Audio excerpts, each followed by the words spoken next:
onto something that I've been seeing, and it's actually really, really worrisome with me. If you watch my interview with Les Leopold, we spoke about inequality, but I noticed a trend among some of the younger people to they still reject both parties, and that's fine, but they turn to libertarianism.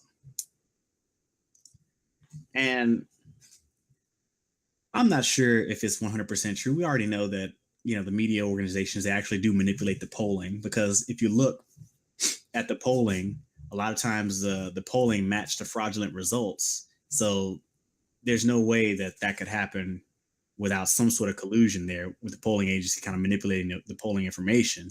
But what was interesting is that if you think about where libertarianism comes from, the the classical liberalism, and how it comes from, you start with like Adam Smith and John Locke and all those guys.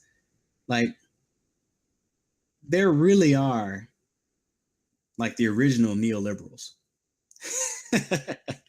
Like, neoliberalism is a little bit better than what it was, back in those guys' day.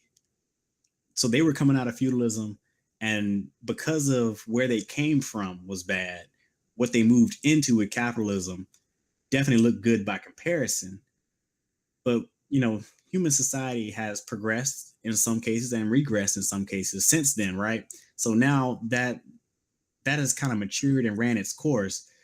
I think it's important to note that the reasons why a lot of those original ideas that started out with Adam Smith and John Locke kind of like lost their luster would be because of what happened in the 1800s and the labor union battles here in the United States. Those things happened, and so you have a new generation of classical liberals that came up that kind of rejected the idea that the government shouldn't take an active role and basically providing for the general welfare and promoting the general welfare of its citizens. Like, basically, those guys' ideas began to become rejected, and they took on a new form. Now, one of those new forms actually, produces the progressive era of the United States, and then later on comes back, with a huge groundswell of popular support from the people, and they pushed and got like a lot of things that we have today. Now, and another offshoot of that would be, the current Democratic Party, and to a lesser extent the Republican Party. Like, all of those political philosophies all came from that same general birthplace, but as they went down, they all kind of split and diverged and formed new thoughts. But going back to libertarianism, that really is just like trying to go back to the original and try to apply those ideas. But they won't apply all the ideas, because even Adam Smith recognized there's a difference between money you make from working and money you make from owning property.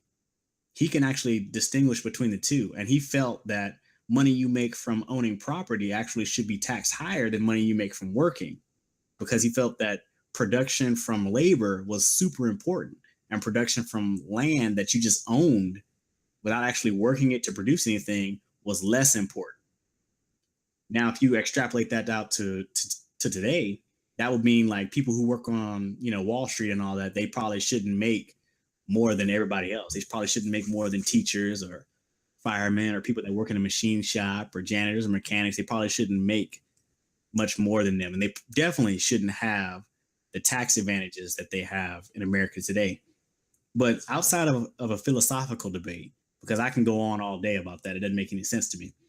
But let's look at like at least one or two things that Gary Johnson is supposedly about that I can't get with.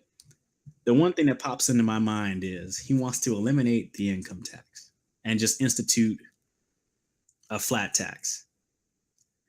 And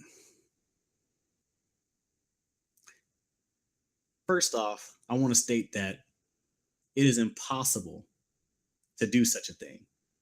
To fund the government off of a flat tax or a consumption tax is impossible. You were saying that people who spend their money, like there are people in this country who never spend anywhere close to what they make. And that means rather than taxing them on the uh, taxing them a percentage of what they spend, you should tax them on their income. But if you start taxing them on what they spend, now they're paying taxes on such a small amount of their income, and they have so much of the income distribution in this country that you would basically not get the revenue you need to run the government. That is literally what would happen if you tried to institute a consumption tax. A flat tax is not as bad as that because you would get more revenue, but again, it still falls far short of what you need to actually fund the government. You actually need a progressive tax system, especially because the income stratification is so bad. The people at the top have so much of the money that if you tax everybody the same, the savings that they would get at the top would just overpower everything else because that's where all the money is. So you just can't give away that money. I like to even look at tax cuts as almost like an expenditure. You know, if you give out a tax cut, you've now cut your revenue. So now you can spend less. It's the same thing as if you bought something. You have now cut your reserve of cash. So now you have to spend less. It's effectively the same thing. You know, in a simple sense. Of course, it's not the same when it comes to government, but just in a simpler sense, it's the same thing. And then, you know, supposedly Gary Johnson is not about, you know, intervening in the Middle East. He's not about military involvement. But when asked about ISIS, he's 100% committed, just like Donald Trump, just like Hillary Clinton, to expanding military conflict in a broad range, like just a war on terror, to fight the threat of ISIS, which is a result basically of the conditions we caused in the Middle East to begin with. Now, I can't tell you what the answer is. I can't say that a full withdrawal is the right solution, but I can tell you that clearly a military only approach is definitely not the right approach because we've been in it for 15 years in military involvement in that region, and we haven't produced any kind of results that are worth mentioning. It's really just a sinkhole. I believe George Bush Sr. described going into the Middle East and staying there as a quagmire. We'd be just stuck there. Doing what? Who knows? I mean, at this point, the mission is super unclear. You get rid of ISIS, and then what are you supposed to do?